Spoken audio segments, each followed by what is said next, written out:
Hey, what's up? So the other day I was just gonna wash the Jeep off, and I think it was Saturday. I was about halfway done polishing this thing, and I don't really know what happened. I wasn't really planning on doing that. Anyways, yeah, it's went from washing it to polishing it. It just kind of happens sometimes. Snowball effect, I guess. So documented the whole process and just kind of show you what I did.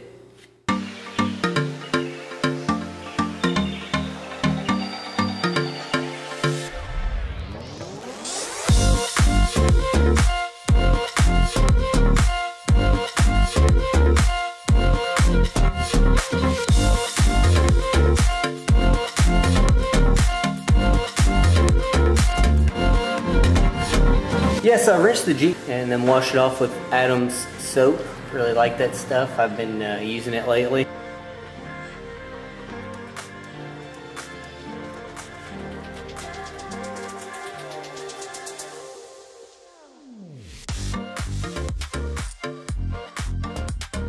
Then I scrubbed the tires down with degreaser.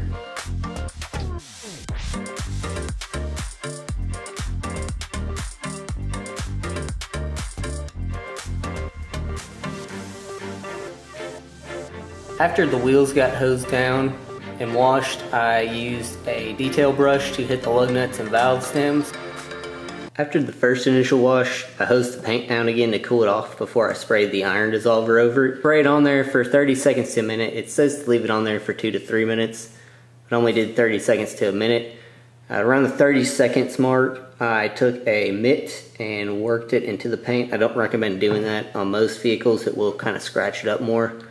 There's so much iron and stuff like that in this paint, I wanted to get all of it off. After letting it set up for around 30 seconds to a minute, I hosed it down really well. You really want to focus on making sure you rinse everything off. You don't want to have any of that sitting behind, and a lot of cases it will get kind of trapped behind mirrors and stuff like that, so you got to rinse it off really well. So the last step before I polished the paint, I used a Griot synthetic clay pad. Worked really well. It saves your hands. It's better than working a clay bar. I will say I think a clay bar probably will pick up more trash, but it works well, and it says it does up to 24 cars. I used a soapy water mixture as a lubricant. A lot of times you can just do it as you're washing the car. That's how I usually will clay bar paint.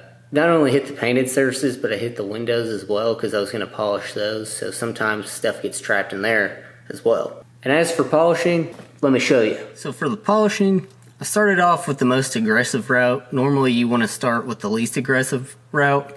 The paint was so trashed, I already knew what it was going to take. So I started with a Meguiar's cutting pad, 5-inch, and then I used cutting compound.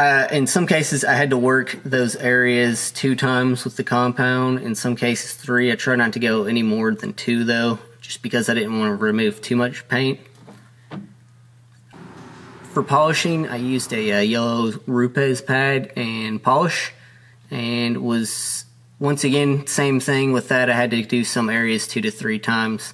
The compounding leaves the haze, so you have to go back and finish it out. I didn't use the white pad. I felt that the yellow pad brought all the shine.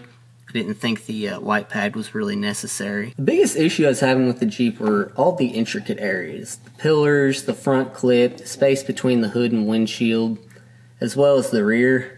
With the 5-inch, it's almost impossible to get in these areas, so in a lot of cases I just had to remove stuff. Wherever I couldn't get the DA polisher, I used the rotary. Since it's forced rotation, you don't have to have it on a flat surface, you don't have to hold it. It's just a lot easier to finagle around areas.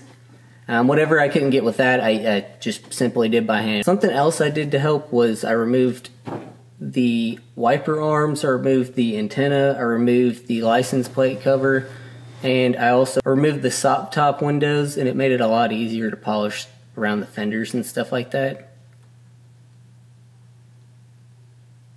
And it helped tremendously taking all those pieces off. It made it a lot easier to kind of move around. A couple other things to note, I polished the plastic fenders as well. They were kind of faded, so I figured I would just give them a go and see what they'd look like. So I used pretty much the same process for those. I just compounded them and polished it with the yellow pad, and they came out pretty well. But I don't think they were supposed to be as shiny as they came out. I think they're like a semi-gloss from the manufacturer. Anyways, they look fine, and if I ever want to replace them, they're like 130, 150 bucks for the whole set, so it's not really a big deal. Also polished the paint inside the cargo door. There was like a long scuff. Last thing to do with the paint, I ran into some overspray on the side of the Jeep towards the bottom. I couldn't tell if it was like asphalt sealant or if it was paint overspray. Anyways, upon further inspection, I noticed like a lot of tiny little spots. Rather than sanding the whole side of the Jeep, I took a piece of 2500 grit wet sandpaper and just kind of knocked down the bigger spots.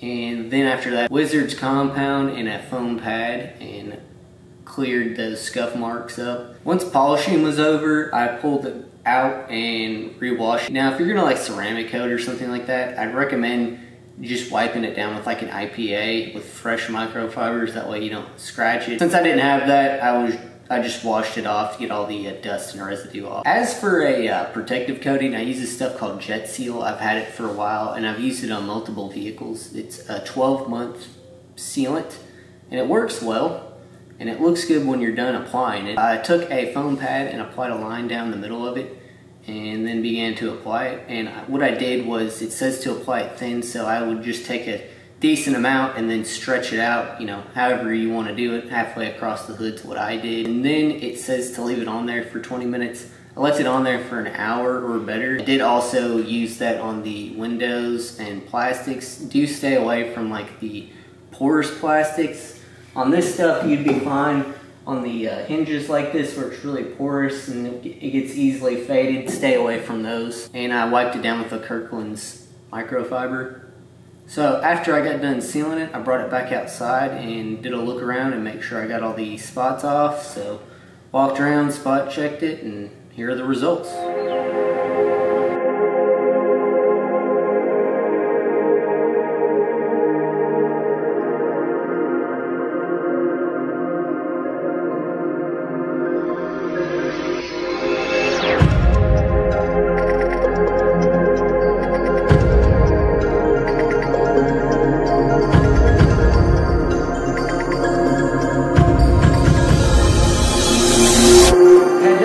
Made me do all that work, but I'm glad I did it. It's like I got a brand new vehicle. Very gratifying to look at and cruise around in. Well, anyways, I hope somebody out there enjoyed the video and I appreciate it. I really enjoy making videos like this. I really enjoy doing this. It is tiring and monotonous sometimes, but it's worth it at the end. So anyways, if anybody has any questions or whatever, just subscribe and like and, you know, do all that crap that everybody tells you to do and annoys you about. And I appreciate it. Have a good one.